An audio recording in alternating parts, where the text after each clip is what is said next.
doon ay nangutana sa ko. Sa Brad, unsa mga akong buhaton, Brad, parang dawaton ko sa Ginoo. Akong inan po siya nga, sayon ra, ayo lang pagpakasala, parang dawaton ka sa Ginoo.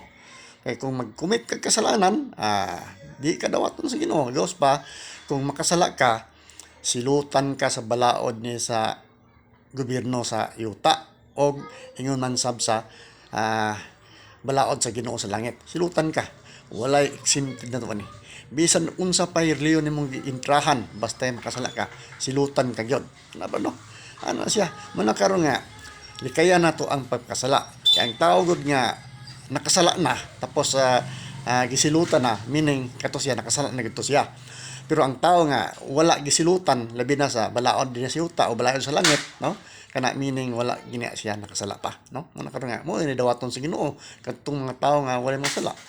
Pero katong may mga kasalanan, mo to siya nga gisilutan to. Muna karon brado nga hinaut-unta nga masabtan po ko nimo kini akong simple nga advice brad no, o hinaut-unta nga imo ning sundon o imo ning tumanon para makuha nimo ang tinuod gayud nga kaluwasan aron dawaton ka sa Ginoo. Ano brad no?